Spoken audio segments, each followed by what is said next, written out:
Thank you, Kath. I don't think I've ever been introduced as a powerhouse before. um, but yes, the focus of my talk is on mud, and I think you've probably seen that through many of the slides. We started our OPAL journey in autumn 2019, and primarily because probably like most primary schools in England, that I found that our children were doing two sort of things at playtime. They were either playing sport because we'd spent an inordinate amount of money on balls and rackets and tennis balls and just sports equipment that then was lost or broken or on the roof of the school, and or they were just standing around or walking about, either aimlessly or potentially, if you're in the infants, playing some sort of imaginative play.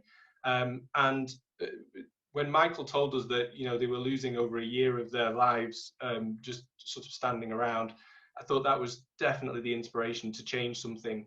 So if I could have the next slide, please. The first sort of idea that we've done a lot of things around OPAL from loose parts, but I felt today we needed to focus on just one of the key things that was sort of taboo, which is mud.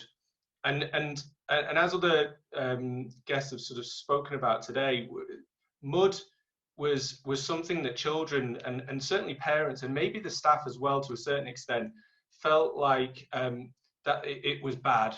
And actually, if children came back into school, that they should have the sort of finger wagged at them and said, why are you all muddy? What have you been doing? You must have been up to something which wasn't necessarily, positive or conducive or fun. And that was really a sort of eye opener in a stance. We wanted a transformative culture, and I completely believe that OPAL has ignited this changing culture for us.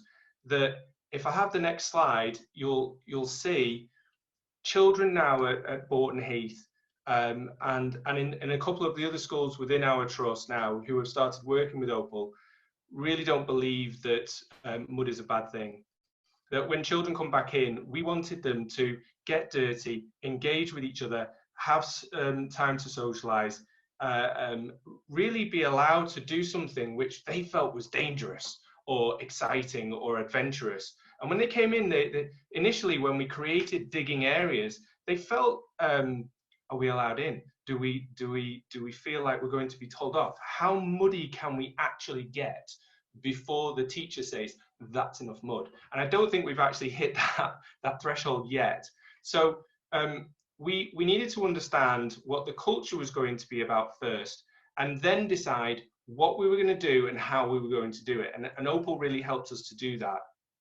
And we've done that really in a digging sense with creating just this enormous digging area. And we were really fortunate that at the time we were considering which area to make into the sort of a mud pit, that actually we had an artificial football pitch being sort of created, and there was an enormous digger. And I just so happened to say to the driver, please can you come over here and just dig me a big pit?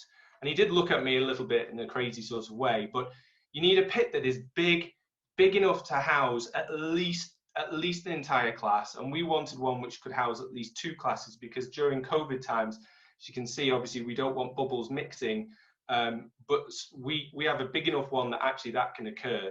If I could have the next slide, please.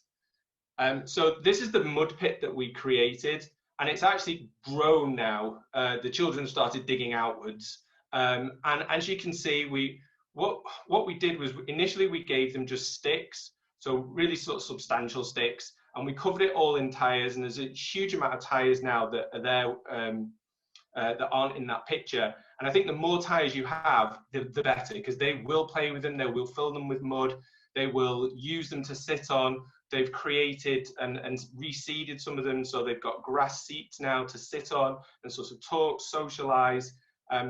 The next stage, we gave them sort of small world play. So as you saw with Buzz and Woody, those sorts of dolls and sort of small world characters that they can, certainly the infant children absolutely love sitting there playing with small world characters in mud, because they can create anything. It can be a desert, it can be a mud bog, it can be, they can build a castle, whatever you can imagine, you can do it in a mud in a mud pit.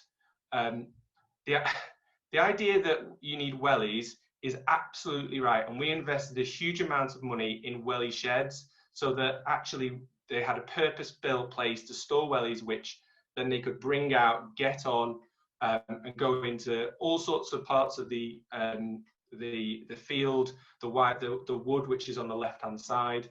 If I could have the next slide, please. So this then we extended, so you can see on the left-hand side, this is the early years reception area. So we've kind of cordoned that off, but again, that's now evolved and they're starting to dig. We've given children shovels. We have had to teach them how to use shovels and teach them how to use trowels.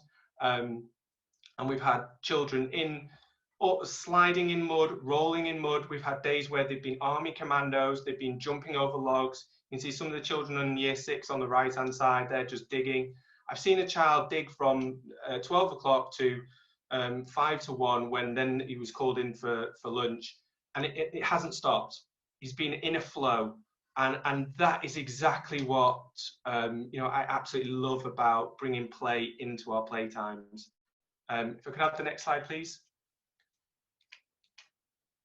So these are just a few more pictures. As I said, we've got all sorts of mud areas, and sometimes we actually water the mud areas just so it makes it a little bit more sloppy, because that again, children love more sloppy mud than dry mud. They seem to be able to do more with it. And the final slide, please.